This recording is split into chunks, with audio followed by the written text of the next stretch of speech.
Welcome back to historic Churchill Downs for day 5 of breakfast at the Derby.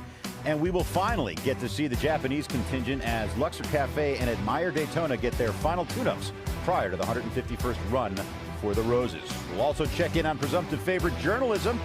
He breezed 2 days back. He'll be returning to the track today, as will Sovereignty, as we'll check in with the runner-up from the Florida Derby to see how he's handling things leading in to the final few days prior to the Derby. A lot of action on track this morning, and Hall of Famers everywhere. Anybody who is everybody, or everybody who is anybody, here to get breakfast at the Kentucky Derby.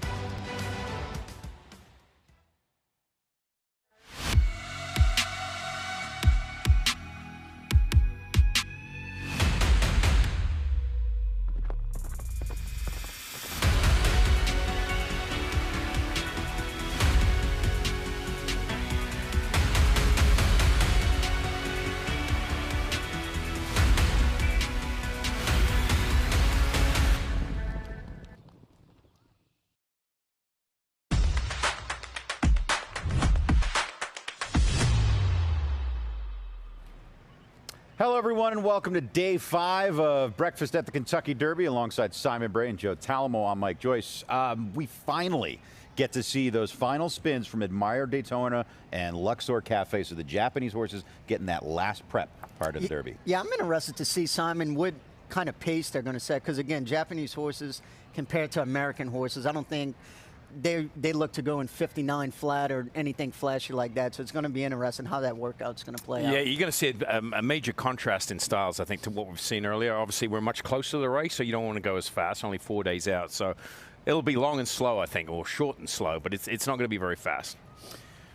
It's a team of us, and this show is driven by our reporters. We have 3 of the best in the biz joining us today. Andy Biancone, Gabby Gaudet, and Kaiten Bradar, of course. But we start with Gabby Gaudet as she gives us the latest from the backstretch. Gabby, what's cooking? Thank you, Mike. And here with Kate Hunter, obviously representing the Japanese contingent. They're working today. Can you tell us what's the game plan for this morning? Sure. Today we've got Admire Daytona working 5 furlongs in company with one of Dale Roman's horses. He's always a huge supporter of the Japanese coming here for the Kentucky Derby, so we can't thank him enough for his help in this issue, because it's we only have the 2, so we need a little help, and Dale's always there to help. So then we've got Luxor Cafe. He's also going to work 5 furlongs today with Moreira on board. So it should be a pretty fun day. They're going to do a little bit of gate schooling, I think, afterwards, and a little bit of paddock schooling as well. Who's going to be aboard Luxor Cafe? The regular exercise rider, Yoshi Miyashita. Okay. And obviously, when we see Japanese or any other kind of foreign contingent come over for the Derby or for the Breeders' Cup, sometimes it's a little different than what we do it here. Obviously, working 4 days out from the Derby, 5/8 is unusual for American racing. Is that pretty typical for Japanese to work this close to a big race? Actually, working on Tuesday is very rare in Japan. They usually work on Wednesday or Thursday. So for their races on Saturday and Sunday, their biggest races are typically on Sunday in Japan. So their Wednesday work would then kind of coordinate with the Saturday Derby and the Tuesday work. So them working on Tuesday kind of coincides with what they're typically used to doing before a big race in Japan. And, with all of these horses, it's all about maintaining a routine that they're used to, to keep up their physical condition the way that, they've been trained to since they started training. One more question. Is it going to be like a stiff 5/8 or an easy 5/8? I don't know for sure, because each trainer has their own way of thinking, but I kind of get the feeling that, Admire Daytona, I know it's been kind of ridiculed a little bit, but there's a method to their madness. He's going to basically let the horse decide how fast he wants to go. He will be going a little bit sharper there in the final furlong, I believe. Putting some pressure on him to sharpen him up. And then it seems like now I don't know the exact tactics of Mr. Hori, but that Luxor Cafe will be going a little quicker. Okay, great information as always. Thank you. Thank you, Andy. Gabby, thank you. So looking forward to seeing our Japanese contenders put in their final preps, but we also can expect to see Journalism back on the track today, put in his final work on Sunday, had a nice easy walk day yesterday, came out of the work great, and today we can expect to see him stand in the gate in the three-quarter chute gap. He's going to just stand there and then go for a nice easy jog around the track under usual exercise rider mark. So good news that he came out of the work well, and very excited to see him stand in the gate, Kaden. Andy, I'm equally excited to see Sovereignty, who will have his first day back at the track since a very nice workout here at Churchill Downs on Sunday. He hand-walked the shed row on Monday, and today will be his first day back. I spoke to assistant trainer Penny Gardner about what his routine would be. He will gallop. She said he gets pretty full of himself and is doing really well, so they don't want to restrain him. They want to let him stretch his legs and get out and keep to his normal routine. And I would say as well that the lightheartedness of the barn, and including the trainer, Bill Mott, continues. Rather than game face, it's more zen and enjoying the moment right now. Guys? Very interesting, because we're grading the works, but we could really be grading the trainers and how they're carrying themselves, because some of them have really bad poker faces.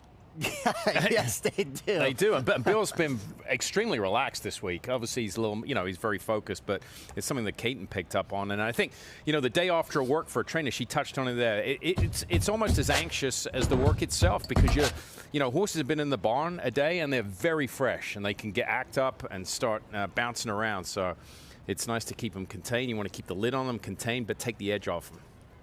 So there's a live look at Luxor Cafe and Admire Daytona. They're still watering the track right now, so they have a few moments, but they are down the chute about 6 minutes on this wait. But this is typical of the Japanese horses. They walk a lot prior to their works. Yeah, they do. I mean, I've had the pleasure of going to Japan, going to Miho and Rito Training Center and seeing how they do things, and they spend a lot of time outside of their stall. I mean, a lot of time. We've seen it at the Breeders' Cup where they come and walk in the paddock, for a long, long time, before and after exercise. So there we get a look at it. And as far as working with a horse from the Dale Romans barn, I mean, how important is that for them to be matched up? Actually, let's hold that thought. Let's check in with Andy. Guys, we got a fun crew out here today outside the McCarthy barn. Justin Curran is actually Michael McCarthy's assistant, and that is Calvin's father. If you didn't know Justin, he is the backbone of the McCarthy operation here in Kentucky. He actually used to gallop Rags to Riches, and that's how he met Michael, and they decided when Michael went out on his own that Justin would start working for him. But Calvin has come out here with his school friends to watch Journalism. Calvin, how does it feel to be on the backside this morning? Good. What are your impressions of Journalism so far? Fast. How good of a horseman is your dad? Decent. Decent. Oh my gosh, Calvin, that was rough. J Money is right over there. He's hiding from the cameras, but seriously, the backbone of this operation. Have fun this morning, guys. Wow. Decent. Yeah, that's all right. I like that. Decent. Oh, that's great. But How look, long till school starts? 7. Oh, they got a couple hours. oh yeah, they're fine. Gabby? Guys, we are at the Lucas Gap, and oddly enough, we are right by Dwayne Lucas. The name, obviously, what the gap is named after. Dwayne Lucas escorting his contender here, his Derby contender in American Promise. And it was just a few days ago, actually last time I was on the show, Dwayne Lucas said that he wouldn't trade places with anybody. This is one of the smoothest kind of weeks leading into the Kentucky Derby than he's had with any other Derby horse, and that's something to consider, considering his success in the Derby. Just behind him at this gap, we're also going to see Baeza take to the track. He's standing just behind him.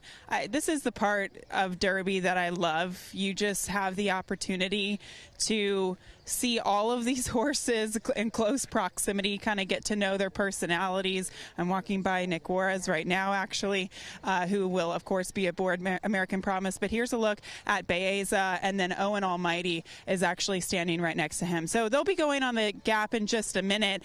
And to kind of pick up on what Simon was saying with the Japanese horses, yes, I talked to Kate Hunter, and she said that they had been walking in the barn for 20 to 25 minutes prior to coming out to the track. They came out to the track. One of the exercisers jumped off, and Yao Morera did jump on as they kind of greeted the ponies to lead them out to the track. So definitely a different way of going about it. Kaiten, we'll check in with you now. Gabby, exercise rider Javier Cardona just got a leg up onto Sovereignty, but before that happened, I watched Bill adjust some of the equipment, and you could tell that Sovereignty was kind of like a little kid in that he did not want to stand still. He didn't want anybody fussing with him. He is very eager to get back out and onto the racetrack.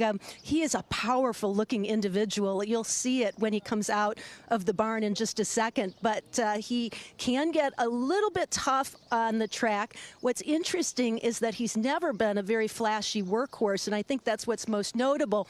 Earlier in South Florida, a lot of people were kind of against him as far as his workouts and how they might apply in the afternoon to the races, and he kind of exceeded expectations based on what you had seen in the morning. That really hasn't been the case here since he got back to Churchill Downs. He's trained really professionally, looked really good. Times have been a little bit sharper than what we saw in South Florida, and he certainly has shown that he likes this racetrack. But he also is a horse that, with all that kind of pent-up energy that we saw even while the equipment was being adjusted by Mott, that gets a little warm oftentimes. And today, the temperature, though there is a nice breeze, is a bit warmer than it's been throughout the week. I think it's the warmest day so far. So do not be surprised if you see a little bit of lather, a little bit of sweat. That's just him. In asking Bill about it, it happened in South Florida frequently, both in the afternoon as well as the morning. He said he has always been that way, and he would be worried if he didn't see him get a little bit warm. And Kaiten showing the importance there, Simon, of having to know the individuals. It's not just like, oh, the horse is washy, he must not be doing well. Right, exactly. That's the problem with just taking a snapshot and one day out of a year. You've got to know that you're individual. And what Kaiten was talking about, the works, we touched on the show earlier this week about how he's improved from February all the way up until now. He was getting outworked by maiden claimers in the morning. But Bill knew he had won the stake, so he knows he has the ability. And you know, it's going to be an anxious morning for him because a horse like that, he's on his toes. You leave a horse in the barn to walk after a day of the work, they feel so ready to just exercise. Yeah. Some trainers will jog the day after work, but him, they're going to get him and keep him moving and just gallop him, take some of that edge off. Gabby? Mike, thank you. I'm standing by with Nick Juarez. American Promise is somewhere down there with Dwayne Lucas. Nick, first and foremost, let's go back to the work. What impressed you about this work? I mean, I know Dwayne Lucas wasn't very impressed. What impressed you about the work? First thing is, American Promise, he's just getting over this track so well. When I turned him in with Bass Nickel, Wayne's assistant at the 8th pole, I really just looked down at him, and he looks like he's growing. He's, just turning, 3 years old tomorrow. He's just a horse that's really growing into himself. I got to, be on the work last Saturday, just a few days ago on Saturday, and he worked exceptional. Never had to ask him, and he's just a horse that once you let him find his stride, he really just takes you there. What's this experience been like for you coming into this year's Derby? I actually was in my husband's tack room a little bit ago. He had the TV on and you were getting interviewed by the local news. A lot of media appearances, a lot of things going on. How have you handled the week? It's been great. I mean, being with somebody represented by Gary Stevens, he's a guy who's done this dance many times, and so, and same as Wayne. So I'm getting the opportunity to do this my first time with guys who've done this many times. So it's really a sense of comfortability, sense of confidence. Just really feeling good about this week, and really blessed to be able to be here in Louisville for the week approaching the Derby, just to be able to soak it in. And like Gary said, just take a breath, kid, and soak it all in. How do you think you're going to feel, number one, when they play my old Kentucky home, and number two, when you're standing in that starting gate? Gary was telling me a story this morning about, first time he went to go ride the Derby in 1985, and he was going down the stairs or escalator at that time, and Pat Day was behind him, and he said, "Hey, Jock," he said, when they play Old Kentucky Home, he goes, "Don't worry, it would not, don't be embarrassed, you'll cry." And so Gary said, certainly under those dark goggles, he had a few tears, and anyway, now with American Promise, now he's heading out now to the track, and just really excited to be a part of this. Maybe stick a couple tissues in your helmet. Thanks for the time, Nick. Thank you guys so much. Andy? Gabby, thank you. Walking over with team journalism, Mark on board, Rolando on the shank, Michael McCarthy, Aaron Wellman, everybody here surrounding this horse. He's just as calm as can be, but game plan to the day, he's going to jog the wrong way, one lap all the way around back to the gate. That's right in the middle of the 3/4 chute. He's going to stand, and then he's going to come home and have a lovely walk home, but very calm, relaxed, confident energy from journalism. We see another exercise rider, Chaparro, on their stable pony, and he's just going to give journalism a little bit of company as they go around. So journalism, and at this point, all the hard work is done, except for the 2 Japanese horses that are working today. But for all these contenders, the hard work's done. So it's just really, you're just looking for everything to go exactly according to plan with no surprises. You want to get them out there, exercise, and back to the barn in one piece. And this is a great, contrast between what Sovereignty's doing and journalism doing. Journalism's only jogging. You can see he had those bell boots, those protective cups over the front feet. You wouldn't gallop in those. Those are for jogging. And what that does, that prevents a horse reaching up, maybe grabbing himself, pulling a shoe off. Prevention, we talked about it all week. You got to kind of narrow that window. And then the contrast to Sovereignty, who wouldn't jog. If you jogged him today, he'd probably be even fresher tomorrow. Right. That's why they're going to gallop. So 2 different horses, 2 different styles. It's more art than science, Joe, when you're trying to get a horse ready for a race. And they really are individuals, and you have to be able to know what's going to suit each animal best. And that's what's great about this race, too. I mean, these are some of the best trainers in the world that are getting these animals ready to race. And again, they're different. Journalism is going to be different than Sovereignty, who's going to be different than Citizen Bull, and so on. And you have to train them accordingly. And they're all going to be on the track at some point in the next 45 minutes because they all have their routines. They all got to come out to the track, whether it's a jog, whether it's whatnot. But Rodriguez, as we take a look at him on the track for the Hall of Famer Bob Baffert. He's another interesting one. So, again, to underscore the difference, Bob, works his horses, leaves them in the barn a day like most. This horse, I believe he left in the barn for 2 days because he's a little lighter. So he had a hard work. He let him tack walk or walk for a couple of days. Now he's coming out on the track here. I believe this is his first day back since his workout. Is there anything we can read from these first days back after the workout? Is there anything we can look for, positive or negative, Simon? Yeah. I mean, you're looking to see how the horse is moving from a trainer's standpoint. They would have gone through their morning checks. I mean, most trainers, in my experience, after a workout, I would always jog them up and down in the morning, the day after work, the following day. You're making sure that they've come out of the workout in good shape, that they've eaten. The key is that they keep their head in the feed tub and eat up everything. Admire Daytona, he's getting ready for his work, and here's a look at him on the track right now, and there's the workmate. Yeah, okay, let's watch this. So 5/8 was the plan, and we heard all what the idea was. The idea was for them to go, a little quicker than normal, but finished up the last 8th here. So this is a tough situation for the exercise, right? Because they don't know each other, and I'm sure, the plan was, put all the instructions on the Japanese rider, Joe, here, just to lead him around here. Yeah, and you could see the exercise rider on the workmate. He's restraining his horse a lot. I'm sure the instructions were just to try and stay like a half a length or a length off. But I don't think they're flying around here. I mean, when they left the pole, it looked like they were going pretty easily. But I would imagine the workmate is just there just to kind of keep him company and make sure he pays attention. That's the thing. With the presence of the horse next to him, Mike, it just makes them more aggressive. We saw him gallop yesterday, and he was coming down there with a big old floppy loop in the reins, galloping. You just put a horse next to him. I mean, this is a great workout if this is what they wanted. I mean, finished up, heads up, and the workmate sat behind, drew up at the quarter pole, and let him finish. That's how they finished the last 8 together, is the fact that he drew up, heads up together. They're galloping right by the racetrack right now, or right by the set, I should say, over our shoulder. Extemporaneous grade there. How would you give it? I mean, that you can't fault him. I mean, is it a flashy 59 workout? No, but it's not meant to be. I mean, if I was grading it, let's do it this way. If I was grading it on execution, what they were told to do, I would give these students an A+. So 5 stars. Joe, what about you? Yeah, 4 out of 5. 4, yeah. I mean, it wasn't a 59 flashy Baffert work, but I think they got what they needed to get out of it. And again, we're only 4 days out. Right. I would expect them to go pretty slow and not flashy because, again, you don't want to – I think you could hurt them more than you help them only 4 days out right now. I mean, and there's a lot of pressure on the exercise rider. I don't know what sort of language barrier there is between the two. You know, if you got – Oh, yeah. Yeah, you're right. True. If you're yelling over at the rider saying slow down, speed up, I mean, I don't know how much English he knows. So the fact that they pulled it off, I think is, you know, that's a feather in the cap anyway. So there's a look at him. And the gallop out, everything looks good. He's just taking it all in now. And he looks pretty happy. are they going to walk a lot more before they go back, or do they just go right back to the barn, Simon? I think they walk a lot more, and they'll probably walk a little more inside the barn for sure, yeah.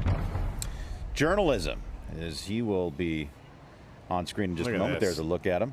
How does he look to you, Simon? I mean, he is just if you don't know, this is a jog, by the way. People are asking what a horse is jogging. That's the gait of a jog. And if you pulled somebody off the street and said, you know, show me a picture of a horse who's absolutely perfect at the jog. He looks like a dressage horse, the way he's just flicking his legs out, hitting on all 4 cylinders, very sound, bouncing. He's got that bounce to him. I was going to say, you could look at his body language. He has a lot of energy, which is really good. I mean, this is exactly what you want to see 4 days out from the Derby. But not too much, right, Mike? He's not going to lose it right here. Look at him, head bowed. Yeah.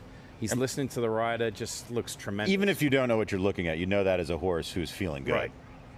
Now let's take a look at Luxor Cafe. Luxor Cafe is putting in his drill now. João Moreira, one of the greatest jockeys in the world. We haven't spoke much about him this week. We'll do more with him tomorrow and the next day. But this is one of the winningest riders in the history of Hong Kong racing, and he is aboard for this work. Let's take a look at how he does it. And you can notice on his neck, Simon, he is getting a little bit hot, but as Kaiten mentioned earlier, it is a little bit warmer today, a little some humidity. So again, I don't. If he's normally like that, and we don't know, I wouldn't be too discouraged about that. Look at his ears. Joe always talks about they're going back and forth, probably listening to the commands. Yeah. Totally different from the other Japanese work we've just seen. He needed company. This horse, you put him in company, he'd fly around there. He doesn't need it this close to the race. And of the 2 horses that are coming over from Japan, I've heard a lot more about Luxor Cafe and horses taking him as a potential winner than Admire Daytona. They faced each other as 2-year-olds. They were only a nose apart. Luxor Cafe was a little better than Admire Daytona as a 2-year-old. And there's a look at him crossing the wire. So what about his biomechanics, Simon, how he moves, how he's moving today? He looks good moving. I mean, in all his lead change, he was just, you know, in the 2 or 3 path there. He just a little. I'm just making observations, not critiques. But he was peeking at the infield a little bit there. Just had his head. I turned saw a little bit. I'm watching him galloping out now. Was that right he wasn't lugging out bad, but he's more of a lean kind of. But you could tell the rider had a decent hold on his left rein. Again, nothing crazy. But yeah, I agree. I don't know if he was kind of looking at his surroundings. And again, these horses haven't been here all that long compared to what they're used to running to in Japan. Right. And every day they add something to the infield. Right. I mean, there's a truck on top of a block there. Yeah. That wasn't there yesterday. Well, and I will say this, though, racing in Japan, they enjoy gigantic crowds, especially on their big race days. Yeah. So some of the other horses here in the U.S., if they came through a route where they weren't getting the giant crowds like an Arkansas Derby or a Florida Derby, these Japanese horses might have a little bit of an edge on horses like that. In the afternoon, yes, but they wouldn't experience this in the morning. It wouldn't even be like it's a training center just like in the middle of nowhere. Right. It's just peace and quiet. So Burnham Square, the Arkansas Derby, or excuse me, the Bluegrass winner. I mean, they're all running together at this point. Come on. Forgive me. Here he is on the track. You want to talk about neck bowed for trainer Ian Wilkes. Look at him. Wow. Whoa. I didn't know he galloped like that. I feel like he's trying to look behind him. Oh, man. He's like, what's on my back legs? I said I wanted to wear the red socks, not the green socks. So what's going on with this? Why is he galloping like that? I mean, we'd have to follow up and find out if he gallops like this every day, but... Wow. What do you think? Well, I mean, how would you feel galloping a horse like that, Joe? I feel like you're going to fall off. I don't know. It looks like he's trying to bite his shoulder. Right. I mean, that's crazy. And I mean, look, some horses will gallop, not necessarily like that, but with their necks bowed. But I will say, to our point, I think if the exercise rider lets his hands go, he will absolutely take off. That's a sign of a horse that, not on the rank side, but he's like full of himself. And again, I think if the rider would give him his head, he would probably go pretty quick. Excuse my ignorance. I've been watching horse racing for my entire life. I've never seen a horse move like that. I've never seen a horse's head that bowed. No, that's pretty bowed. I mean, I've seen one or two. There he goes. He tried to lift his head up there on the lead change. On the lead change, right? Yes. Which we're going to talk about later, by the way, if you're tuning in.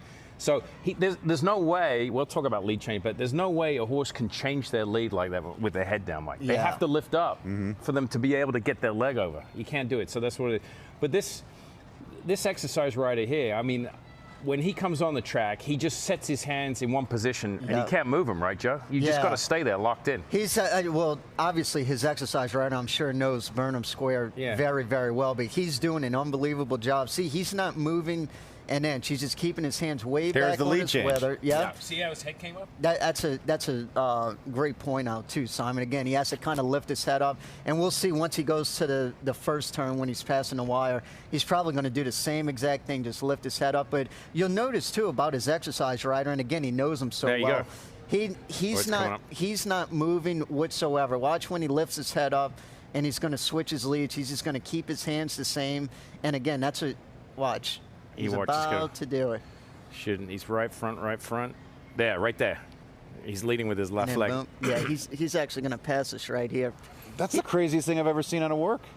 I've never seen anything like it. I mean, you guys are more seasoned horsemen than I'll ever dream of being, but that was crazy. Now he gets his head a little bit here on a gallop out. True, Mike. Just keep dreaming, Mike. But from an exercise rider's point of view, Mike, I know that's extreme. You'd rather have that than the horse's head up and in your face with no control. See, he's actually kind of coming back to him a little bit. You can see his neck isn't as bowed. And you can notice he does have a little bit of neck sweat on him. But again, he's done that in the past, especially in the Holy Bull and Florida Derby. So that's Admired Daytona in the red. And then on the right there with the white bridle, that is Journalism. And we were instructed earlier that he was going to be going to the gate today. It's Michael McCarthy right behind him there. Yep, he's keeping a keen eye on it. And this is just a routine walk into the gate. Gabby, what can you tell us? Guys, we are by the Derby gate all the way in the chute. We don't want to get too close and obviously give the connections the respect and privacy that they need. But, Journalism is in the gate right now. He's schooling. He's just standing in there. We have the two Japanese horses in Luxor Cafe and Admire Daytona. They're just kind of circling behind. And Michael McCarthy is looking at us right now with binoculars. I wonder what he sees. Hi. Guys, you want to talk about handicapping trainers? That's all you need to know right there. I've never seen Michael McCarthy in that good of a mood. I just feel like Michael McCarthy and Bill Mott are two of the straightest-faced people in the game. They wear really close to the vest. They have the favorite and the second choice in the Derby. And I don't want to say uncharacteristically, but I feel like they're both letting themselves enjoy the moment a bit. That's why you never judge a book by its cover, because that's the public persona. What goes on behind. It's kind of like Todd Pletcher's the same way as well. I mean, they're a little different away from the camera. Okay, this is something you will never see in America racing, okay? You will never see a horse work 5/8 and then go and stand in the gate afterwards, right? Isn't that the Japanese horse? Yeah. You will never ever see that. Wow, that's crazy. Right? Yeah, I've never heard of that. Why wouldn't we ever see that? Why don't they do that in America? Because you've done a huge workout, and then another thing is timing, right? You got to get the horse back to the barn and the next set out. But you want to get him back and cooled out and bathed and everything. But they walked on the track. They walked around here, so they basically half cooled the horse out behind the gate and taking care of it. Now, maybe this is the way to do it. The horse has got some of the edge taken off him. Now he's in the gate, right? And to your point, Simon, the crazy part, too, I feel like with American horses, like after they work, they are jacked up. You know what I mean? If you would bring a horse to the gate after working a half or 5/8. You're asking for trouble, maybe. Oh, absolutely. I mean, I feel like they would be jogging in place. They're just so revved up from previously working. That's actually impressive to me that they're actually actually able to stand him in there. stand in a gate after breezing. That's pretty remarkable. You would never take a horse. The only time you would take a horse to the gate to do this, Mike, is in between works. You wouldn't do it on a work day. You would do it during the middle of the week, after a couple of days galloping. It's like journalism. Yeah. So, yeah, I mean, that's bodes well. I mean, they're standing there a long time, too. Yeah. For a horse that's just worked 5/8. You know, one thing of note, too, so this is the Kentucky Derby starting gate. It's because, remember, they used to have the one gate and then, like, the auxiliary gate on the outside. Now it's just a 120-horse starting gate. But with that, it's skinnier in there. So the normal starting gate, I'm not sure exactly what, but this is a lot tighter. Really? Yes, it is. Because it's not like you guys had a lot of wasted room in a regular starting gate either, right? Yeah, It's pretty tight in there. Yeah, it is pretty tight in there. But this is even tighter. I think the ledges for where the assistant starters stand is skinnier. That way they can compile all 20 in there for them not to have that auxiliary gate. I mean, the only horse that would be maybe affect adversely, American Promise, right? He's so big, right? Trying to get him in there. And that's why I think it's so good that guys stand, but before they start on Saturday, just so they can kind of get used to the confinement of it, just because they're so used to the other starting gates. There is that Kentucky Derby gate. Gabby, it's a 20 stall gate, and we didn't have that 5 years ago. No, and Joe is spot on. I'll show you in a minute, but the stalls inside the starting gate are actually extremely narrow, and we'll kind of show you the components inside of the stall to the starting gate. But yeah, as Joe said, it's 20 horses. I know Churchill Downs kind of spoke with the head starter here and went and did some research overseas, because obviously horses or races overseas are known to have big fields, bigger starting gates. So that's kind of where the origin story of where this gate came from. But if you want to follow me in through the starting gate, I mean, guys, I'm what, 5'3"? I don't know, something like that. This is extremely narrow. So the horse would be in here, obviously, jockey on top, and then you would likely have one assistant starter on either side of the horse trying to keep the head straight. Yeah, so it gets a little tight in here, but there's definitely enough room in here, obviously, and I think it just makes it a more level playing field now that we don't have that auxiliary gate. Yeah, that starting gate, Mike, they didn't. Most of the starting gates here are made in the United States. They had to have this shipped over from Australia. If you're familiar with Australian racing, the Melbourne Cup, 25 runners, right? Yeah. Big, huge starting gate, 25 stall starting gate. That's where they went. They had this specifically designed, flown from Australia for this reason. And I don't have a problem with it being narrow, actually, because it actually eliminates some of the risk. More space, more room for movement, That's right? a great point. When you put a horse in a van to ship, when you put a horse in an airplane to fly in FedEx, the stalls are just exactly like that. They're 6 inches either side, so they can't get in trouble. They can't be moving around at 30,000 feet in an airplane. You want them kind of contained in, and limit the space. So once they're used to it, I don't think that's a problem. So there are numerous horses standing in the gate as things stand right now. Now, for moments ago, we're going to show you Baeza as he made his way back out onto the racetrack. Baeza still on the outside looking in. We've got several days between now and scratch time, but he's still the first on the also eligible, the only horse on the also eligible. I mean, can you imagine John Sheriffs? He's training for the Derby. I mean, he potentially is training for the Preakness, right? Right. I mean, that's what this is. He can't run before the Preakness. Right. It's 2 weeks away. There's no race. No way other than he's going to run in. And why would you? But so, yeah, I mean, you're watching a horse. If he doesn't get in, basically going to be, take a lot of attention in the Preakness in 2 weeks. You know what I think of when I think of Baeza? I think of Funnyside, because Funnyside was second to Empire Maker in the Wood Memorial back in 2002. And all we could talk about was Empire Maker's ears in the Wood Memorial. Did you see his ears? He could have taken Funnyside whenever he wanted. Guess what? They lined up in the Derby. Funnyside beat him. Yeah. And he was the forgotten horse out of that race. I feel like Baeza, very similar in the Santa Anita Derby. Yes, journalism had a much tougher trip. That trip was Empire Maker's ears for all intents and purposes.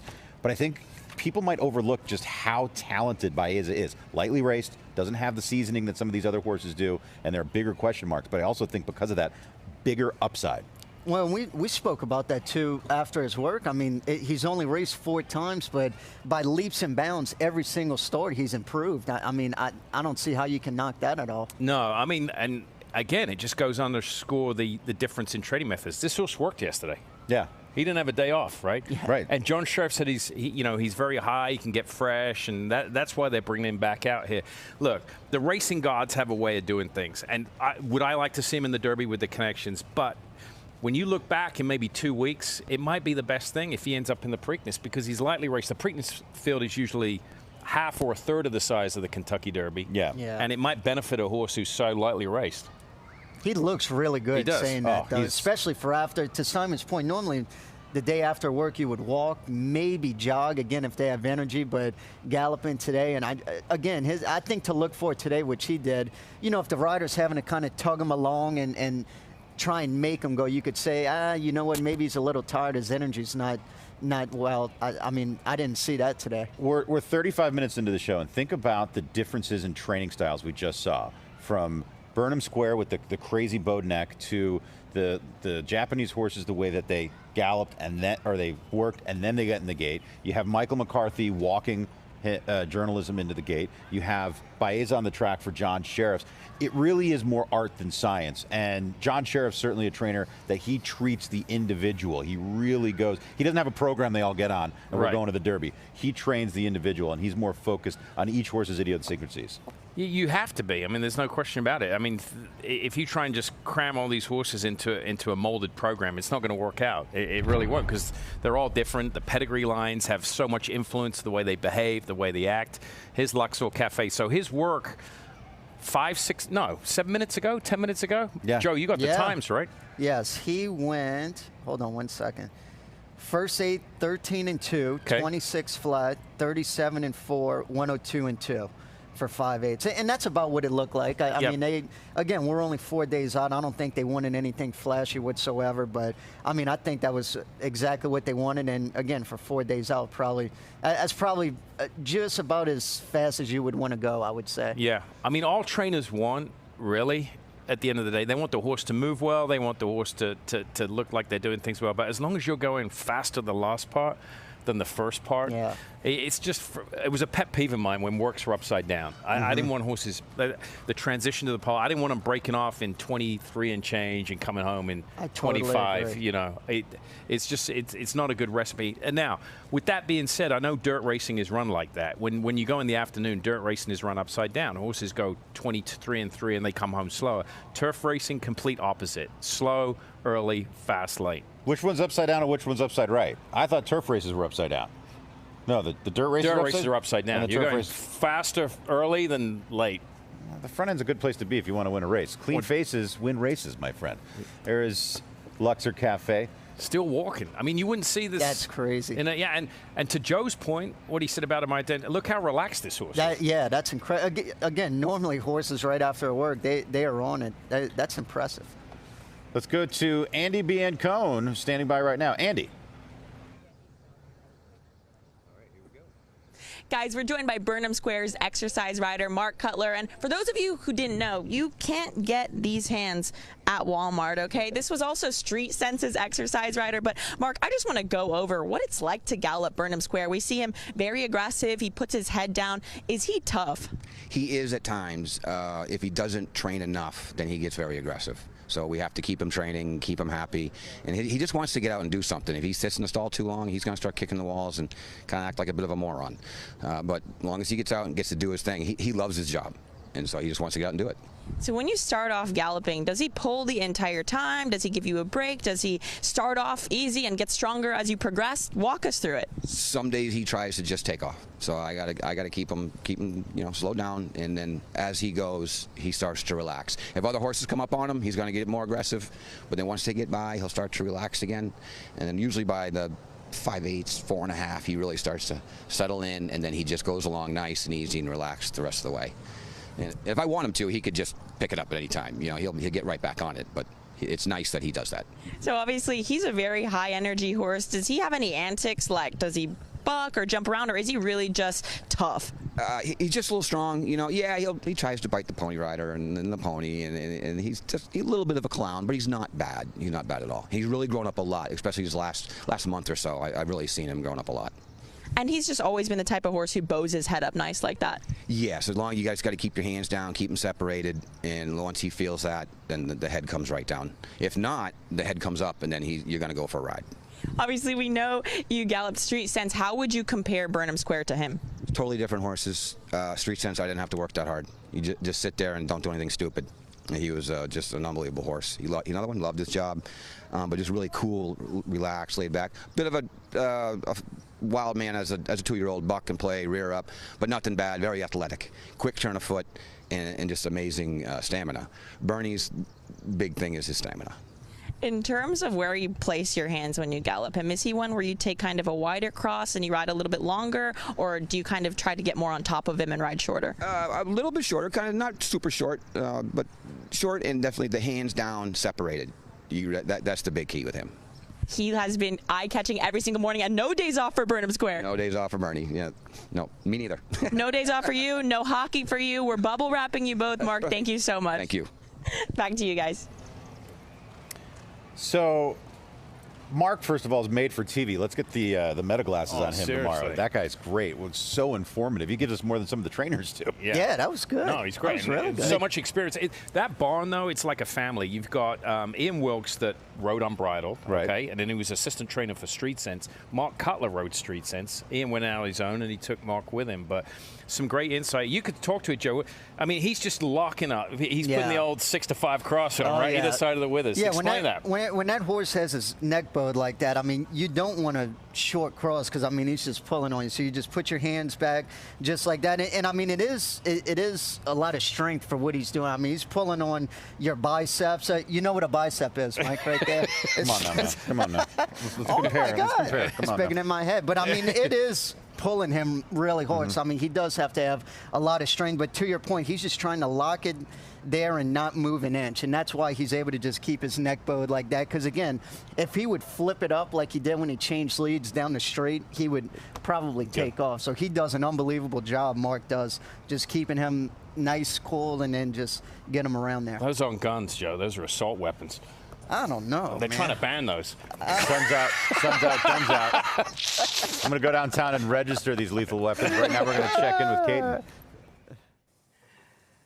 Well, I was just asking Ian the schedule post-workout on Saturday, and you said he doesn't get a day off. Not this week, you know. He gets a little too fresh, so I jogged him the day after the work on Sunday, and then I took him to the gates yesterday, schooled him, and had a regular gallop today.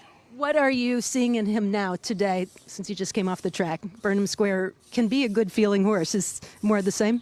Yeah, no, everything's good. He's keeping a lid on it, which is good. You know, and that's the main thing. What I want to do is not to get him too high and just to control everything, because he's got a long way to go. He's got to handle everything, the crowd, got to handle the long post parade. He's got to handle everything there. Talk a little about the experience of having been down this road before, having had success both as an assistant trainer and you've started horses in the Derby. Do you feel like that helps you get through the turmoil and the ups and the downs of these types of days? Oh, yeah, definitely. You know, when you've been here before, it does help, you know, because you just got to enjoy it. You can't get overawed with the whole situation. Just it all gets down to the horse, too, you know. Horse has got to do it. Does Burnham Square remind you of any of those other Derby horses that you've been around? No. He's different. He's different type to Unbridled, different to a Street Sense. Not the same as McCracken, you know. With McCracken, we were always suspect, could he get the mile and a quarter? This horse ain't no issue there, the mile and a quarter. It's just whether we're fast enough. What would be the difference between him and, say, a Street Sense? Well, Street Sense was, you know, he was always there, you know, ever since he come in the barn. Street Sense was always pronounced a good horse, you know, and he always showed it, you know, and this horse has to earn his way there. Well, he certainly has done that, and we look forward to watching him throughout the rest of the week. Thanks, Ian. Thank you. And another little coincidence or tie into Street Sense, interestingly enough, the exercise rider for Street Sense is actually the same exercise rider for Burnham Square.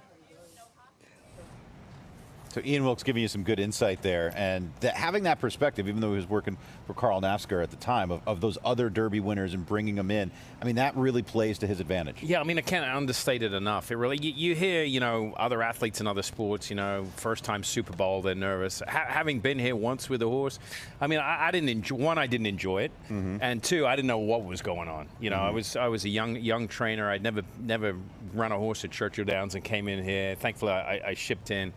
To Bill's barn, or a barn, and used Bill's former assistant at the time, Ralph Nix, helped me a little bit. But yeah, I was flying blind. I think what's nice too, this is his home track, Burnham Square. Yeah. You know what I mean? He trains here every morning. Ian's based here, so I think that's an advantage as well, just as far as he knows his surroundings. And the media are all over you, Mike. They were back then. I ran a 99-1 shot. They didn't have enough digits in the tote board for me, so they made me 99-1. And the media was all over me. So I can't imagine what it's like now in the day of social media and all that other stuff. I know. I mean, it seems like every year the size of the press corps here gets bigger and bigger and bigger for the Kentucky Derby. So that was a good look at some of our Derby contenders. Don't forget the Oaks, May 2nd, the Friday before the first Saturday in May. And this is Ballerina Doro, the gray, on track right now. Yeah, she looks really nice. Just going for a nice gallop. Yeah, hopefully she that last race in the Gazelle where she lugged in a little bit, and then she only won by a nose. Hopefully she doesn't try to do that in the Kentucky Oaks. Yeah, she's a pretty filly. Very. She really is. Like this is what I would call a classic-looking filly. A little longer neck. She obviously physically looks like she wants to run 2 turns, and we've seen a lot of stoutly made horses like American Promise, Journalism. You can tell, a little more feminine looking, and that goes with her being a filly. There she's got a cross nose band on, that leather strap that goes over a bridge of her nose under her mouth. That's to keep her mouth closed and not give a little more aid to the rider. I mean, when horses get their mouth open and head up and lock onto the bit, it makes it very difficult for her to control, but she's very relaxed. Yeah, she really. And isn't that funny, the difference in horses? Burnham Square was almost hitting the dirt with his nose. His neck was bowed so much. And she's holding her head high, but in a good way. You know what I mean? She's just very, very balanced, not ringed. She's actually about to gallop right past us here on the first turn here. But I think she looks really nice. She worked a half mile 3 days ago in 48 flat. So, again, we're just getting some gallops here as it's a maintenance move to try and keep her fresh and ready to roll for the Oaks, which is, at this point, just 3 days away. Yeah, and fillies are a little different to colts. You can't crank them as much as colts. They don't take, more often than not. I mean, some fillies you can train on, but as a general rule, they're a little more, I would say, lighter. They don't carry as much condition. They're more, it's harder for them to kind of eat up after a very hard work. So the main thing with fillies is trying to keep weight and condition on them. There's a look at Journalism as his morning work is done. He's just taking it all in. They've already taken the tack off him. He's back at the barn, and then he'll probably just get a bath and head back to the stable. Andy, so all things looked pretty well. Wasn't a tough morning for your Derby favorite.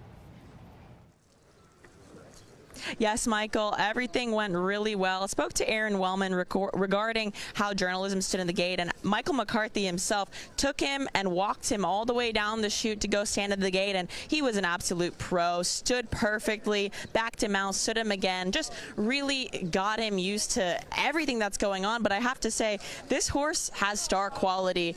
There are a million people surrounding him right now. He is not bothered by anything. As you can see, he's actually kind of hamming it up and really enjoying the attention.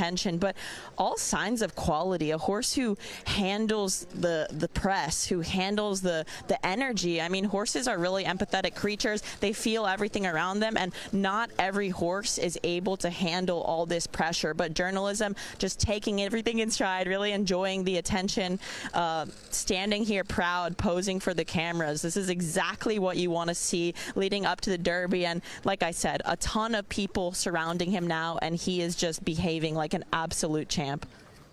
I mean, if I'm Michael McCarthy, I'm just sitting there like, what else do I need to do? I mean, everything's just going so perfect. And for a horse to work out like that, spend a day in the barn, jog, and stand in the gate. Like a lot of horses, I wouldn't take to the gate the day after work. I'd be like, you know what, I need to gallop him maybe a day or two just to make sure. I mean, he walked in there like it was nothing. And look at him just standing there. I thought you were going to say if you were Michael McCarthy, you would tell all these people to get the hell out of your barn.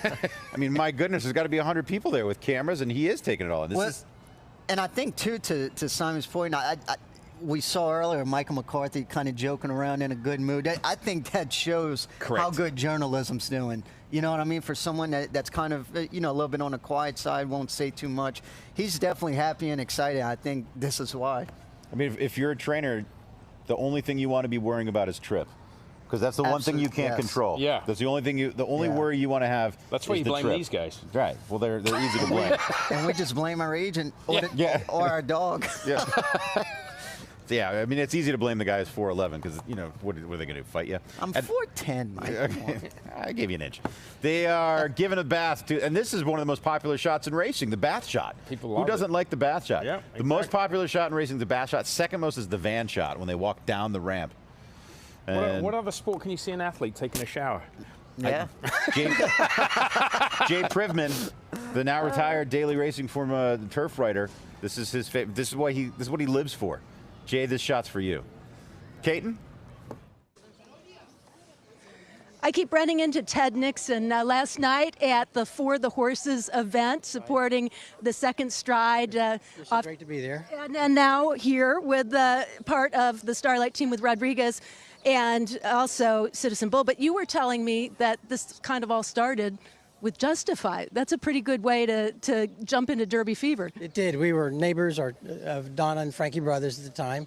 Donna said, you ought to join Starlight. And I said, why? And so Dad and I did. Dad was 88 at the time. And we bought into Justify and Audible in January. And that May, Dad was in the winner's circle at 89 of the Kentucky Derby and up at the Belmont Park in the winner's circle for the Triple Crown, which was just a highlight. It was fun being with him at those races, and we've had lots of other great ones subsequently too. It's been a good run. Well, obviously, it keeps you coming back for more. Now, how is the experience different for you this time around? Well, I mean, I guess I'd say we've been here, which sounds like a little bit of greedy, but it's still exciting. Our youngest daughter lives out in California. She was at the Santa Anita for the Derby, and she said, Dad, I got to come for the Derby. So she's heading in, and, it'd just be a good time. And, it's I don't know, all the people around it, it just builds up so much that it's been fun. And this year it's even better because Starlight, not only do we have the 2 in the Derby, but we have 4 in the undercard. So it's going to be a big day for us. We're excited. So I have to ask, it's like having 2 kids in the same game, maybe on opposing teams, but how do you follow the race when you're watching 2 horses in the Kentucky Derby that you have an interest in? Well, I can remember when we were following Audible and Justify, those 2, and it's like, one of you guys win. We don't care which one. So, I mean, it's, they both have, they're both front-running horses, so we'll see how they do. Rodriguez out of the 4-hole, I think has got a good shot to be near the lead, and so does Citizen Bull. So, it's, as you know, so many derbies, you just wait and see how it plays out. Just the fact that we have 2 shots when lots of people would love to have 1 shot is pretty amazing. It's just a lot of fun. Certainly a dream. We wish you the best of luck. Thanks, Kayla. Good to see you. There is no wrong horse that can run in the Kentucky Derby, that's for sure. But with 2, you double the pleasure. Absolutely. Another partnership's doing great work there. By the way, right now it is 7:54. Right. Luxor Cafe's still on the track. Come on. No, he's not. Yes, he is. He's still on the track. So he came on at 7 o'clock, At 7 o'clock. While they were still renovating, he was over there in the chute by the Kentucky Derby starting gate, walking before his move, and there he is. Yeah, I mean, it's kind of what I was telling you all week, right? They walk an hour before, an hour afterwards. So this is 54 minutes. If you're an American trainer, you might have trained in 54 minutes. You could have trained 2 or 3 horses. You're at Starbucks already. Yeah, exactly. Yeah, that's. I don't think I've ever seen that before. But that just goes. That's what's so great about horse racing. There's truly no blueprint to training, and the fact to where someone in America would probably never do this. This horse has just won 4 in a row. And a lot of it's to do with the environment, because here you're on a track. You go on and off. The track's very convenient. In Europe and in Japan, the stables are so far away from where you train. You have to walk, like in Newmarket, you have to sometimes walk a mile and a half just to be able to exercise the horses. Then they work, and then they walk a mile and a half back. So, I mean, this horse is going to be cooled out by the time he gets to the barn. The only thing is, you know, he's going to obviously take a few laps to drink some water off and drink some water. After a horse works, you don't want to just let them put their head in the water bucket. So here's the thing.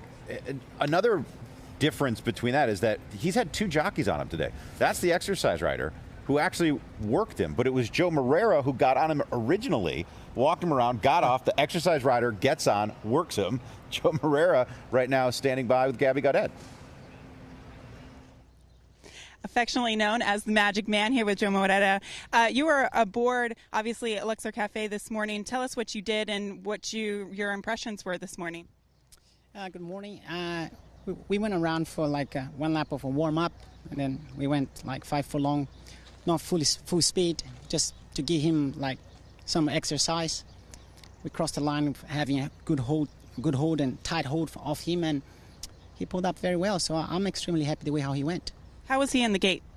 Fantastic. He's not a problem in there, for sure. What's your schedule been like the past several months? I know you have won Group 1s all over the world. When did you get in? Where did you come from? Well, I've been to probably in the last 5 weeks in 4 different countries. And the last one I was in, it was in Hong Kong, where I took place on the QE2 Cup Championship. In the QE2 Cup, I wasn't able to perform, but my horse ran well on the sprint races, at the sprint. So I flew in yesterday. So first time that I'm here in Kentucky riding at this race. Not first time that I'm here in Kentucky, but the first time riding this race. And yeah, I'm so pleased and glad to be around. You've ridden all the big races around the world, so obviously this is another good race to add to the resume. You've been aboard Luxor Cafe last time out. Can you tell us what type of horse he is, and do you think there's more in him to win a race like the Kentucky Derby? Oh, there is plenty in him. Such a big individual type of a horse. Very nice personality, kind. He's very calm and relaxed. And what he has shown us so far is that he's one of those that has got a lot of upside. So, yeah, he's no doubt getting me very excited for this coming race, and I believe that there's even more to come out of him in the future. One more quick question. In terms of his running style, his placement, is he quick out of the gate? Do you think he's going to be towards the back of the pack, mid-pack, towards the front? Any idea where, and when you envision the race, where you would like to be sitting? Well, it's very hard to predict where he's going to be. It's first time that he's racing over here. I believe the pace over here is even harder than what it is in Japan. So there, he jumps out with them, better than average. Travel very easy through the race. Getting to the home turn, he just stopped swallowing them, just going past very quickly. I'd love to be behind the speed, but it's hard to tell for sure where he's going to be because, to be honest, I haven't done the speed map yet. What I've been getting as information that the pace should be hot. And if it is that hot, hopefully he's able to keep up with them. All right, we wish you the best of luck in your first ride in the Kentucky Derby. Thank you very much. And this is not a fresh face who's getting his first ride in the Kentucky Derby. This is one of the best riders in the world, year in and year out. We don't know him here in the States very well, unless you're staying up late at night to catch some Hong Kong racing or racing from the international jurisdictions where he does ride. But he's one of the most accomplished riders in the entire world. Yeah, that's insane. He said 4 countries in 5 weeks. Yeah. I mean, that's not easy, and to perform at a level like that. So here's a look at Joe Moreira. So 47 career Grade 1 wins. He's made over 10,000 career starts, 17 countries, and holds Grade 1 wins in 7 of them. Wow. He's raced at Churchill Downs, 4 starts, 1 win, a place in a show back in 2013. He was a 2-time Japan World All-Stars Jockeys Championship winner, Singapore Champion Jockey, Brazilian Eclipse Award winner, and he had the Hong Kong record in 2016-2017 for wins in a season at 170. Magic Man. That's how he's affectionately known as the Magic Man. Yeah, Joe Moreira, but he's a rider that is world class. You can see the resume speaks for itself. We'll see what he can do in his first Kentucky Derby aboard a live one from Japan. We're going to take a break. When we return, we'll have more here from Churchill Downs on Breakfast at the Derby. Join the conversation on YouTube at FanDuel Racing.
In love, the road to the Kentucky Derby. The winner is going to earn points for next year's Kentucky Derby. Since then, this road has been a thrilling and unpredictable ride. 48 races spanning 6 countries, each one a crucial step in the quest for a coveted spot in the starting gate at Churchill Downs. As with every year, this road has delivered the stories that captivate us.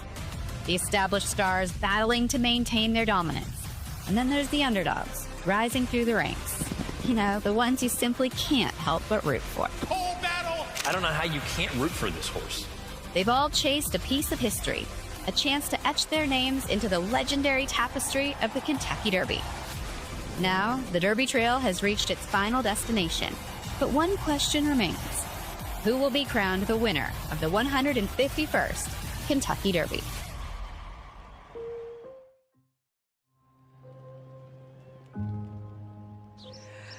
Irad Ortiz will be a busy man over the next few days. Let's talk Publisher, your mount in the Kentucky Derby. You're going to be riding him for the first time. So how do you prepare? I mean, I've been watching all his races since day one. I think he's a really nice horse. He's been running some tough races in the last few starts, and he's been showing up. He's been showing that he got the ability to belong in this race, and I think he can go the mile and a quarter real well. I got his music too. He do a great job, so I'm positive. It's certainly nothing new to get on a horse for the first time, even in a high-stakes situation. That's what you top riders do all the time. Would it be your preference to have the opportunity to ride him before, or is there a benefit because it's sort of you have a completely open mind? Definitely, it will be better if I will ride him before, but this is not the case. So we're ready for get on him for the first time and try to do our best. And I'm pretty sure we can. He don't look like a really hard horse to ride. It's pretty much like he break out of there, he sit, relax, and he make a run on the end. I read with a 20-horse field, it certainly plays differently than any other race in the United States. Everything contingent on the break, but how if everything worked exactly the way you would like it, you get that dream trip, what would it look like with Publisher? I would like to break clear. I mean, first of all, and after that, just let him be where he wants to be. let him be happy. Don't try to get it to rush for any position and go from there. I think if that happened, he will start taking me from the five half a mile. He will start making his run. He always get on the bridle at that point of the race, and 19 mile and a quarter. If he relax, start taking me from the 5/8, I think we'll be running on the end. Do you let yourself envision what it would be like to win the Kentucky Derby, or do you take it one step at a time? One step at a time, I guess. I mean, I can imagine right now if I cross the wire in front. I don't know what's going to happen, how I'm going to react. It's a dream come true for me, and been working my whole life for this race. So it's hard to win, but it's not impossible. So we keep chasing, we keep working hard, and we try to do our best. Certainly a rider of your caliber with what you've done so far. One of those derbies has got your name on it. We wish you a safe trip. Thank you very much. And as I mentioned, he will be a busy man riding in almost all the stakes races on both days of Oaks and Derby. Here with jockey Jose Ortiz. And Jose, let's first talk about Sandman, because there's been a lot of chatter about last time out in the Arkansas Derby where he was kind of green coming down the stretch. In your opinion, what was that about? Was that greenness, or did he just kind of lose focus? No, I think he has proven the more times that if you hit him left-handed, he kind of run away from it a little bit. He shy away from it, and that's something I learned about him. And probably try to not hit it left-handed. But other than that, he was very focused. He did everything right. I'm very happy the way he ran that day. Is he a horse navigating the Kentucky Derby? Do you think that he's a horse that's kind of light on his feet, quick, that can pivot given any situation that might be thrown at him? Well, I think he's a long horse, but he's kind of narrow, so I think he helped me if I need to get through a spat. But I don't think he's that kind of horse that you hold, and they give you one turn of foot. I think you got to allow him to get into that stride. So my main focus will be to not getting stopped when I want to make my move. In terms of the Oaks with Quiet Side, what did you think of the post position? I like it.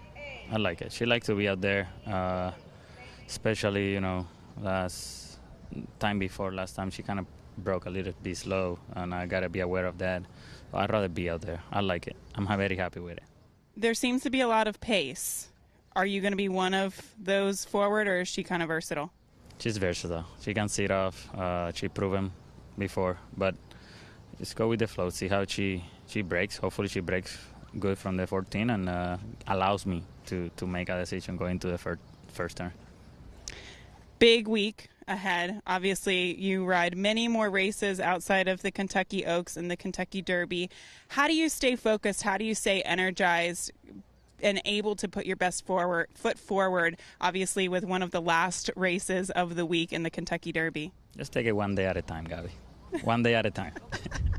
I love it. Hey, that's advice for all of us. Take it one day at a time. Jose Ortiz, one of the best riders in the world. There's no question about that. Took his tack to Kentucky last year, rode the fairgrounds. He's just enjoying a remarkable run in his career. No question about it. I mean, he was batting about 42% at the beginning of the fairgrounds meet and was the leading rider down there. So we're going to switch leads here with switching leads Very conversation. good. Now, you two... I like that, Mike. Yeah, good. How long you practiced that for? 25 years. So you two, you guys had a little powwow, started talking about horses switching leads, how important it is, and you're going to give the people at home an example of this. Yeah, we will in a second. We just need to set it up, what that actually entails. And from a trainer standpoint, it's something that you focus in early on in a horse's career to teach them to switch leads. What is switching leads? I'll keep it very simple. Down the straightaways, you want the horse to lead with the right front. On the turns, you want to lead the horse with the horse needs to lead with the left front. And the reason for that is because if they run the whole race on one leg, they're going to get muscle fatigue. They get tired. So the analogy before we get into the video is if I was walking through the airport, say from my car to the check-in, and I just carried the suitcase in one hand the whole way, and you were next to me, Mike, and about halfway you switched that suitcase to your left hand, one, you would probably get there quicker than me, and two, you would feel less fatigue. What if we had a hopping race for 50 yards and you just hopped on one leg, halfway I switched to the other leg? I would probably win because you would be tired. So that's the premise behind switching leads. So Joe's going to explain a rider has a lot to do with making a horse's switch leads. So show us how you can make a horse switch leads and what you need to do. So these videos that Simon picked out are gonna be really, really good to show everybody. But so basically, when you're like, let's say I run a turn, when they're in their left lead, when you come off the apex of the turn, we've seen so many workouts that the horse just naturally switches over.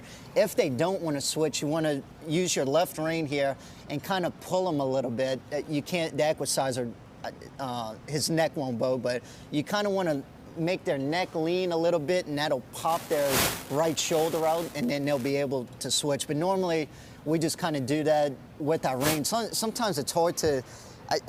A lot of jockeys do it so smoothly you don't even see it, but there's a couple videos that we're going to show you guys that you could actually see them the way they do it, to able to pop them out and let's switch show you leads. this as an example. This is a horse that won't switch leads. Okay, let's take a look at it here. This is a horse from Santa Anita back, and we're going to highlight it. Yellow silks, easy to see. So watch. See, the left leg is leading. The left leg is leading. The left, and look at the rider. Watch the rider. He's looking down. See, he tried to switch in and then pop him out, and he just didn't want to switch. And he finally switched there, but it's over. Look at the horse. Well, you can see the horse in second was on the right lead. Now we'll give you an example of a horse that was on the left lead, came out of the turn, and the rider made him switch. And if he didn't make him switch, he would never have won. Let's take a look at this. Okay, horse in the pink cap. Watch this. And then we're going to slow this one down afterwards so you get a better visual. This horse is in behind, right, Joe? He's on his left lead now. He's leading with his left front. And you can see him stay on that left lead, and the rider's going to make him jump over to the right lead. Yeah, you could see right here. 3, 4, 5, 6, 7, 8, almost 10 strides he was on the wrong lead. And that little skip on the front legs, it's very subtle. It's hard for the untrained eye to see, but what you can see is after that lead change, he starts pulling away again. Yeah, exactly. Can we go ahead and roll this full speed? Now watch, look at the margin of victory here, okay? That is what's key in this win here, because the margin of victory is about a nose. If he didn't make that subtle lead change, he doesn't win. And what you'll see with horses, people go, well, oh, he got a second wind in the stretch. Yeah, he switched leads. It's that motion. I'm running with a suitcase, I'm getting really tired. Okay, I'm going to pick it over to my left hand and finish, walk into the ticket counter. Yeah, well, they have them with wheels now. Yeah. Anyway. But there's one more. You can still win despite being on the wrong lead. So this is the one I want to see, because this horse wins on the wrong lead. Let's take a look. Macho Music. This is in the Ocala Breeder Sales Sophomore Stakes on the front end. And Joe, there is a look at him. Joe, there's a look at him. Yeah. So Joe, on the wrong lead, and you've probably been in a situation where a horse has won on the wrong lead. Oh yeah, and that's what we're not saying it can't be done. And he won in unbelievable fashion today. But I will note that we saw it already, or we didn't see it. But Javier Castellano, when that horse was down the stretch, he did try and make him switch leads. He pulled him in a little bit and tried to switch his weight out. He did not switch, and in that instance, when they're running like that, leave him alone. Just like he did a great job. He just kept riding, didn't try and switch it. It's when you feel like they have another gear and they don't want to switch, where you really want to try and get them to. But again, it's better after 2 times, if they don't, just leave them alone and let them go. Because you're going to inhibit. Oh, here we go. We're going to show one more time. Watch the rider here. He's riding like he just. See, right there. Yeah. He's trying to get him. But he's got so much forward momentum. He's 6 clear. If he kept trying to do that, you're going to inhibit the forward momentum. Aladar was one of the most famous. He won the Kentucky Derby on the wrong lead. Funny Side won the Kentucky. So there are exceptions to every rule. They're few and far in between, but especially at the lower level, you want to see that lead change, and hopefully that explained it a little bit. It's so hard to explain to people that don't watch it every day, but seeing it in slow motion. Honestly, you gave the best analogy. It's like the suitcase. Right. We know Mike can never do that. He would need wheels. It has wheels. I don't need to. It just rolls along. It's so much easier. But I think that's the best analogy I've heard about getting a switch leads, because it's so true. I mean, we've seen time and time again, once a horse does switch leads, it gives them an extra jolt at the end. Yeah, and if they don't switch leads and get tired, their stride, literally on TV, you can watch it, it becomes this big, and everybody else is blowing by them. I'm not buying it. If you would have remembered your suitcase, you wouldn't be wearing your underwear on national television right now. Wow. Let's go check in with Andy Biancone. Terry Finley from West Point Thoroughbreds, maybe one of the most connected people ever. We saw all of Mark Cassie's staff decked out in Metallica gear the other day. Can you explain that a little bit? Well, I don't know anybody at Metallica, and I'm not saying I'm not a big fan, but I'm not the biggest, and they reached out to us. So, you know, I don't know if I think their manager might have been kind of into the horse business, and he saw the connection, and he did what a good manager is supposed to do. So it was great, and the team and all the staff really loved all the swag that they sent, and we appreciate it. Is Metallica, are they big fans of Sandman? I think so. So they're in Nashville. They're playing on Thursday and they're playing on Saturday. So I think if that schedule would have been a little different, they would have been here. But I think they'll be rooting for us. Now, in terms of your influencer program, which has been very successful, how did you guys connect with Griffin Johnson, and why did you guys pick Sandman? Yeah. So I will say that's not our program. That's ABR, right? They've done this for the last 3 years. They do a great job. And they came up with the concept to bring people into our business just to show them, I mean, how special our entire industry is. And so last year, my daughter-in-law, she knows a friend of Griffin, and she said, I might have somebody special that's really on the incline. That might love horses. And so one thing led to another. And so right after we bought Sandman, we got Griffin in on him. And so it's been a full year, right? It's not like a bolt-on. So he's really dug into a lot of aspects of our business. And it's been great to see someone so impactful and authentic to fall in love with our business over a year. And I think he's got a lot of, I'd say he has a big future in our business. Yeah, from the few interactions I've had with Griffin, he's a very enthusiastic, genuine person who seems to really be in love with racing. Yeah, he does.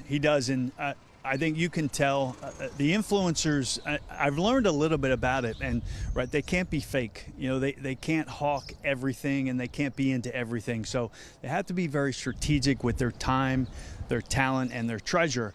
And I think he's done exactly that. It's been great to see, and I love the fact that we can really quantify the impact of a Griffin Johnson on our business, because we see the number of people that are opening betting accounts and that are online. So all those things, right? It's all good. It's all good, and we just hope we take it to the next level on Saturday at, I don't know, what's post time, like 6:57 or 9, whatever. So I know Griffin's he's really talked about that. I mean, this thing could really blow up on Saturday night.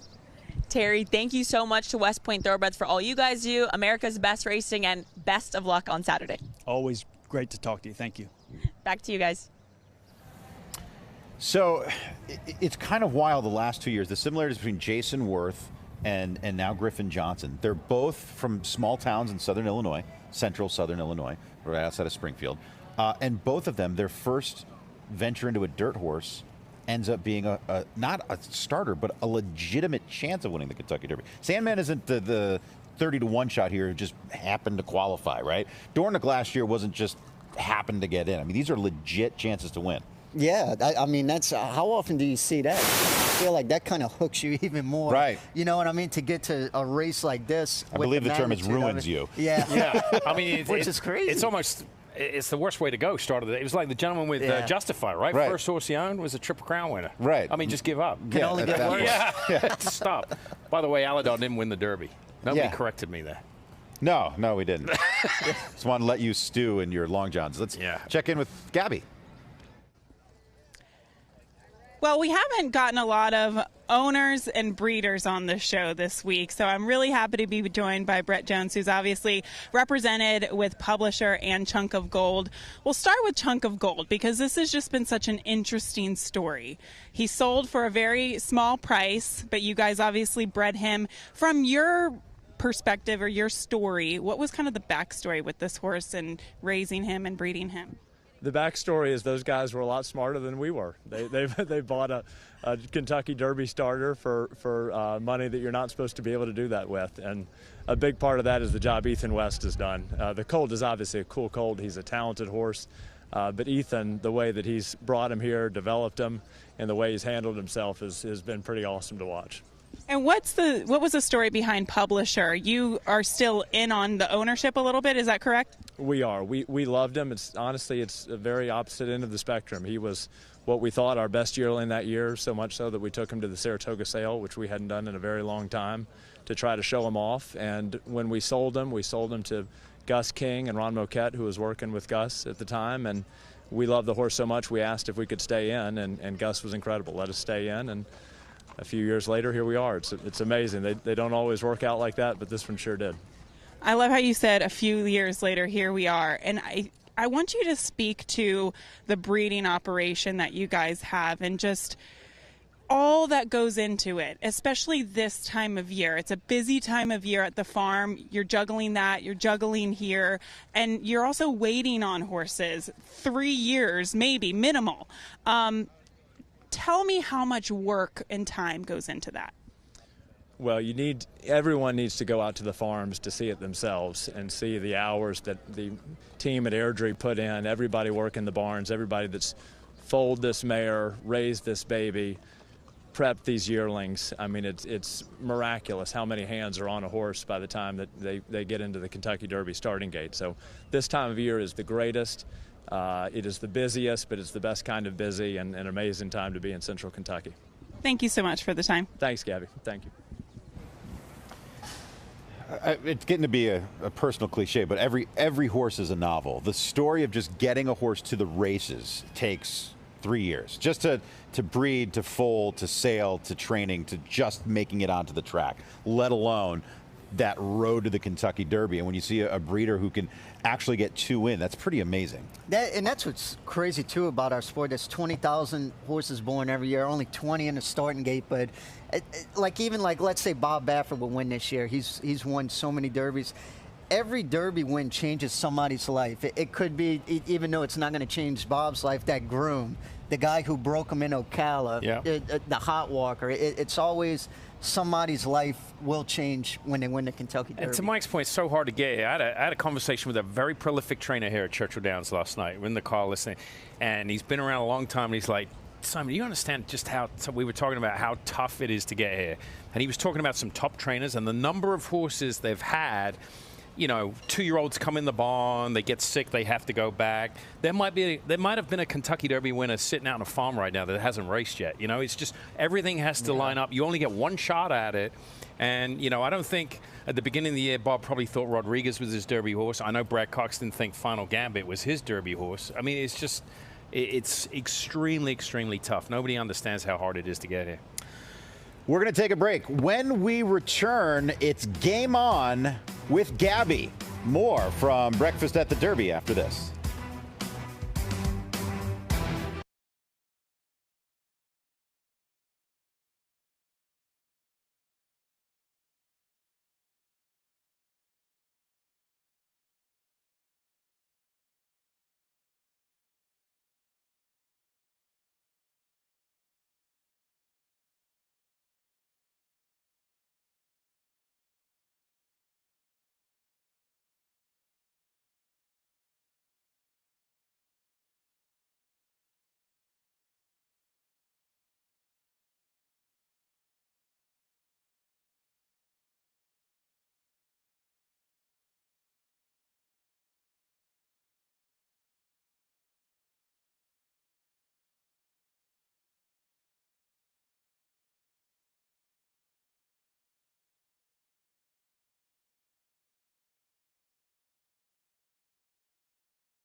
The first game that we're going to play is called Mind Meld. We both have to shout out a random word, and then we kind of work to getting to the same word. At the same time? At the same time. 1, 2, 3, flower.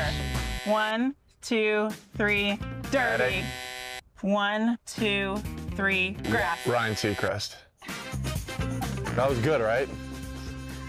I don't like this game. The next game we're gonna do, our camera guide's gonna shout out a word, and then we have to fill in the blank. Peanut. Butter. Air. Plane. Plane. Ice. Cream. Cone. Ice cone. Ice cone. All right, you want in on this?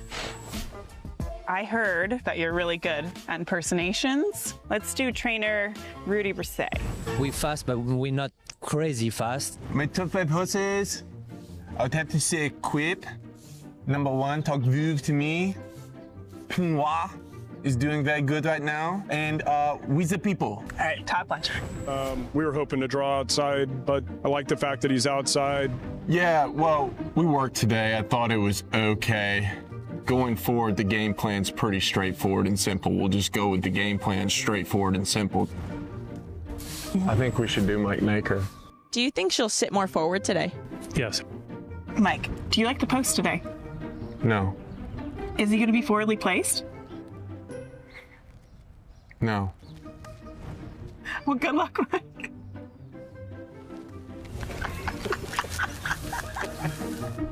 Terrible. That one's easy. That was good. That's amazing. That's the best one of the week. That's the best. That was so the good. Mike Maker impersonation was so spot on. I mean, he should do that. He should get on social media and do that. There's a guy that imitates all the golfers, Phil Mixon, Tiger Woods. He's that's so tremendous. He funny. would be great. That is awesome. You can impersonate a good trainer. Yeah. Easy I killer. got a few.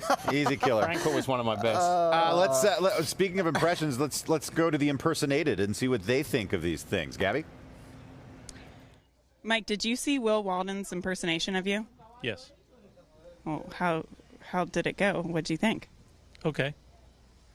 Do you have a pick for the Derby? Not particularly. Okay. Back to you. And there you have it. So he's another one that has that dry prey. He played a prank on me at the Preakness. I think was it last year, a couple of years ago? So he played a prank on me. He was so serious. He came up to me and he asked me, he's like, Simon, I need you to place a bet for one of my owners. There's an envelope of $10,000 under a car on the backside. You need to go over there and get it and place the bet. And I'm looking. I got my head under cars looking for envelope, and he was dead serious. But he's that type of guy off camera. Oh my God! Simon looking under cars for envelopes full of money. cash. What has the world come to? That's what you imagined at boarding school as a young lad in Great Britain. At any rate, what'd your job come to? Well, today I'm looking under cars for envelopes full of cash. No one's safe. No one's safe. At any rate, we're going to be saying goodbye to the linear audience in just a little bit. We are going to continue the broadcast, though, for those of you watching on YouTube. Also, if you're watching on YouTube, make sure you tune in today, day 2 of Blowing Smoke. I'm going to have Jason Worth as my guest, doing interviews at the Louisville Thoroughbred Society over cigars, talking all things Derby, Icon Racing, and got a little baseball in there as well with Jason Worth. But here's a look out here on the track. This is live here at Churchill Downs as the mornings are getting more and more packed. You have fans pressed against the rail, the backstretch we saw with all the media and all the fans coming in to take a look at the Derby favorite and the Derby contenders. It is a gorgeous day here. You can catch us every morning through Thursday. Today's Tuesday. There's only 2 days left of this. Tomorrow and Thursday, 7 a.m., 8:30 a.m. is the hour. And you can catch it live on FanDuel TV or YouTube at FanDuel Racing. And we're going to continue on YouTube at FanDuel Racing. We're going to take a look at Sovereignty and some more here on Breakfast at the Kentucky Derby.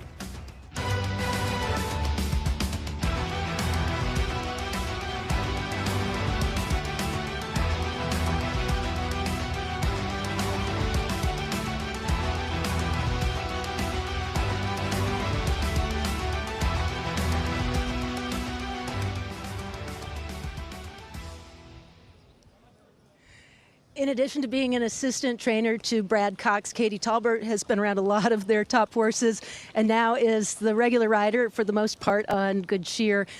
Katie, she looks like she's feeling really good. She does. She feels great. She's always been great, but she's got plenty of energy and she's forward.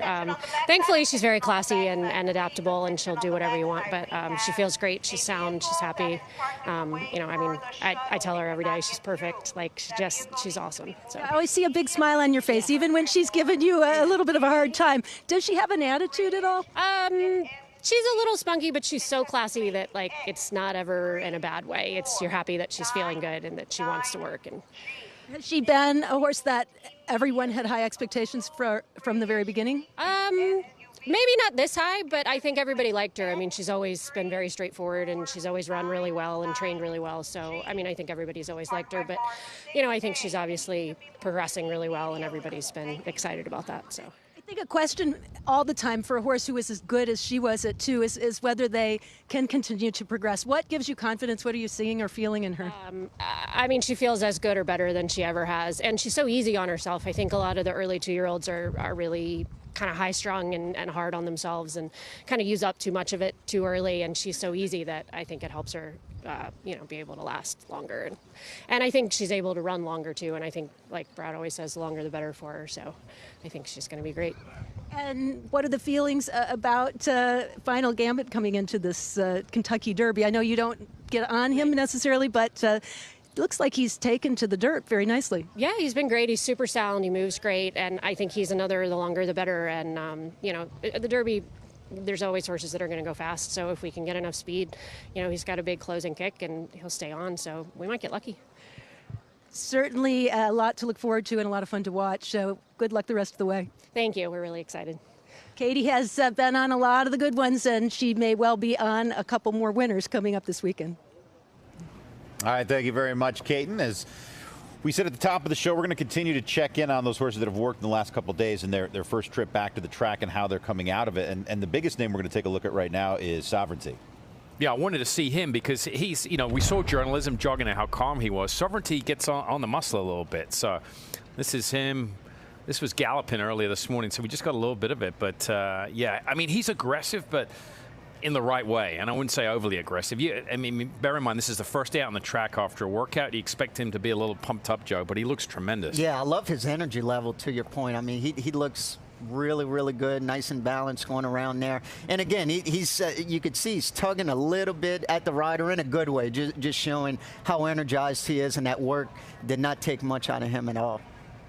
Yeah, he's a stout-looking horse, deep through the heart. You can see that deep chest. His legs look like iron girders. I mean, this horse is well put together. Yeah, plenty of bone. It's got a lot of bone, and so he's gonna immediately on the jog out there. You hook up with the pony to kind of take away any chance of him rearing up, spinning around. You just hook up as quick as you can and get him back to the barn in one piece. And I know we spoke about this with journalism, but again, Simon, just tell us what you want to see from a horse in this when they come back to the track in the days after a work. I want to see how they move. That's the most important part. It's like you going to the gym and, you have a really hard workout, and then, the next day you feel okay, but you're usually the sorest on day 2, right?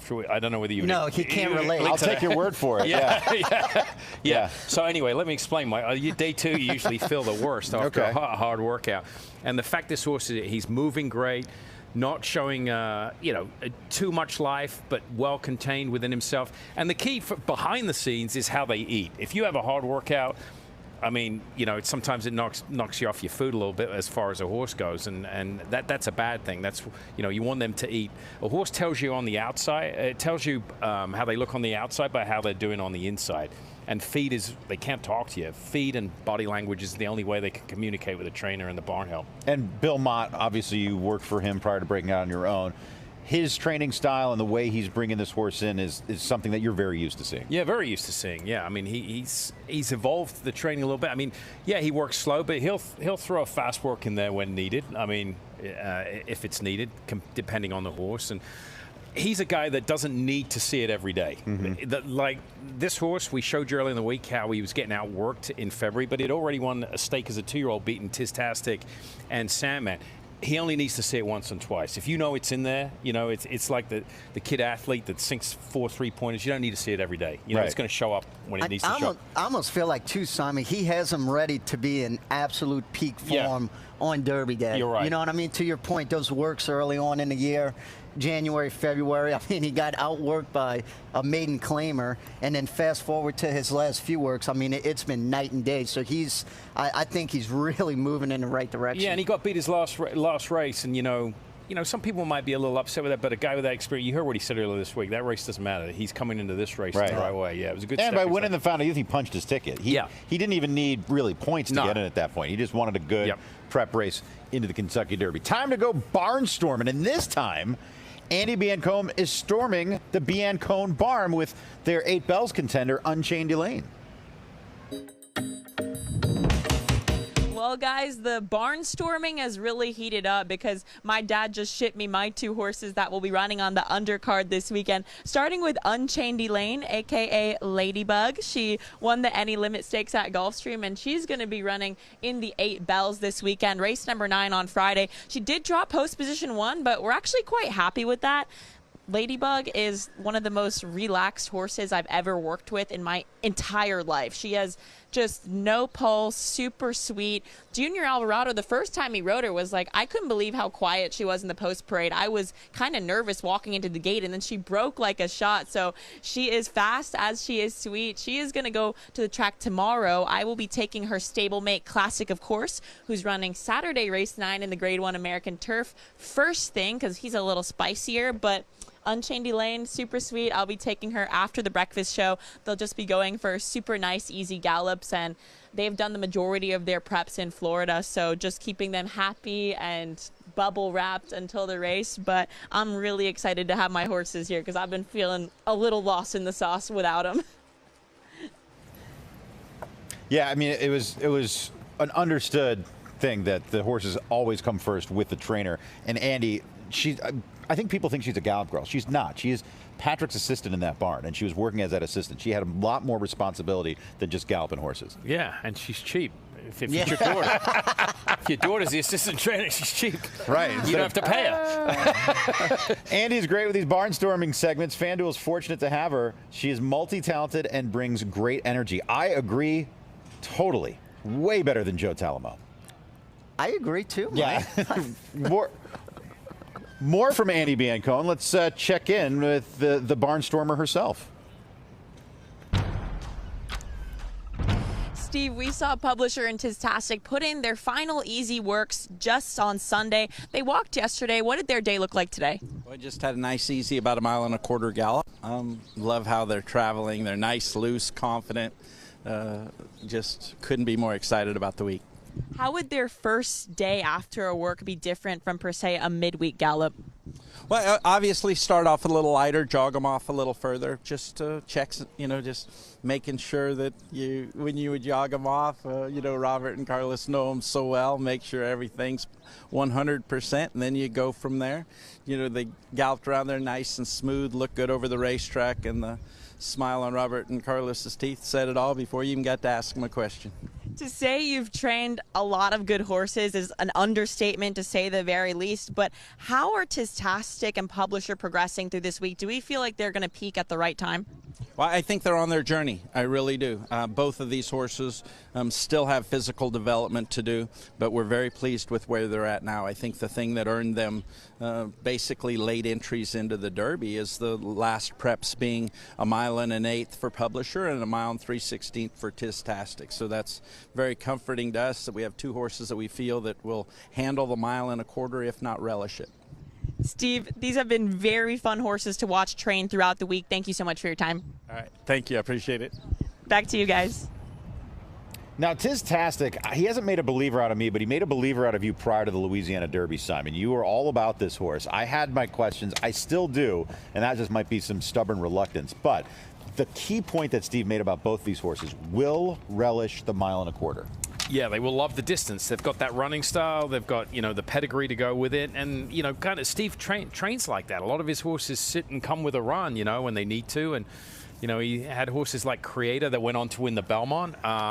Publisher's still a maiden. That's going to be a knock against him. And if you like him, it's going to be a help because it's going to force the odds up a little bit. And we were talking off camera. You got Sandman and Publisher running 1-2 in Arkansas. Publisher finished 2 lengths behind him with a trouble trip. Yeah. Probably would have went by him. He's 30-1 on the line. Sandman's 6-1. And to Joe's point, he's right. It's because he's still a maiden. He's never won a race.